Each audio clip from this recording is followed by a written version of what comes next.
অহা 9 এপ্ৰিলত নিৰ্বাচন অনুষ্ঠিত হ'ব আৰু দেখা গৈছে বিশ্বনাথৰ বিভিন্ন স্থানত যি আচলতে প্ৰাৰ্থীসকলে নিৰ্বাচনী প্ৰচাৰ চলাইছে।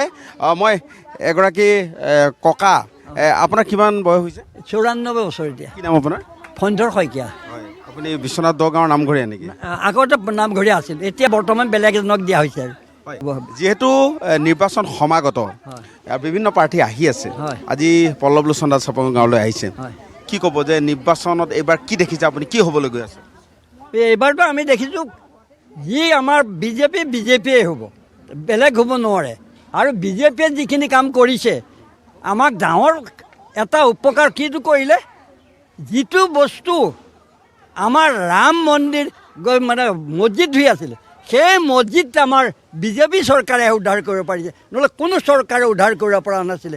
এইটোতকৈ ডাঙৰ কাম আৰু কৰা আছে নেকি? আৰু বাকীবিলাক সীমা নাই আৰু ক'বলগীয়া। আৰু তেওঁ ইমান উচ্চ কাম কৰিছে আমাৰ এই চৰকাৰে, তাৰ ক'বলৈ আৰু বাকী নাই। এক ভগৱানৰ ওচৰত দিছোঁ যাতে এইবাৰো জয় হৈ আকৌ আমাৰ আগৰ ধৰণেই আমাৰ যিখিনি বাকী আছে কাম উদ্ধাৰ হ'বলৈ, সেইখিনি যাতে উদ্ধাৰ কৰি আমাক সকলোকে যাতে সেইখিনি সহায় কৰি আগবঢ়াই নিয়ে। এইখিনি আৰু বয়োজ্যেষ্ঠ লোক আছে, আপোনালোকক জানিব বিচাৰিম যে কি হ'ব অহা নিৰ্বাচনত, কি দেখিছে, কোন জয় হ'ব পাৰে? ভালেই হ'ব, তেওঁৱে হ'ব, আমি বিজেপিয়ে হ'ব। বিজেপি আগবাঢ়িব, আগবাঢ়িব। হয়, ময়ো অকণমান অনুসন্ধান কৰি ৰখাব নোৱাৰে, একদম মানে নিশ্চিত। বিজেপি অৰ্থাৎ বিশ্ব জগতপতি। এতিয়া বিশ্ব জগতপতি হিচাপে বিজেপি গোটেই জগতত মানে নাম কৰিছে, গতিকে এইবাৰ বিজেপি কোনো ৰাখিব নোৱাৰে, গতিকে বিজেপি আগবাঢ়িব।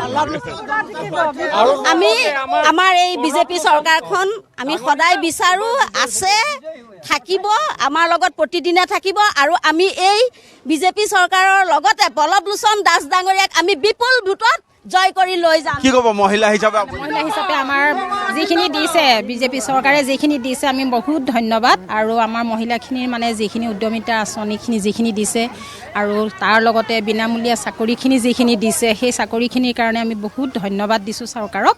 আৰু যাতে আমাৰ অহা দিনখিনি যাতে তেওঁৰ ভাল হওক, সেইখিনিয়ে কামনা কৰিছোঁ। প্ৰতিটো ক্ষেত্ৰত আজি বিজেপি চৰকাৰৰ পৰা আমি যিখিনি পাই আছোঁ, অভাৱ মানুহৰ সদায় থাকে, যিমান পালেও মানুহৰ অভাৱ থাকে।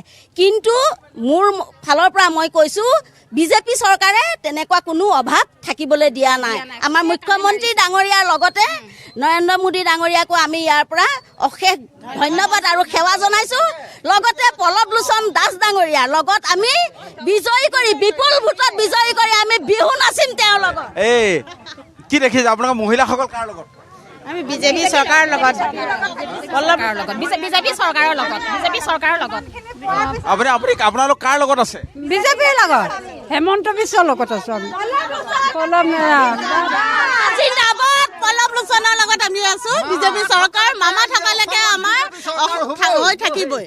হয়, আৰু এয়া আছিল একাংশ লোকৰ, বয়োজ্যেষ্ঠ লোকৰ পৰা মহিলালৈকে সকলোৰে মন্তব্য, আৰু তেওঁলোকে এইদৰেই নিজৰ মত প্ৰকাশ কৰিছে।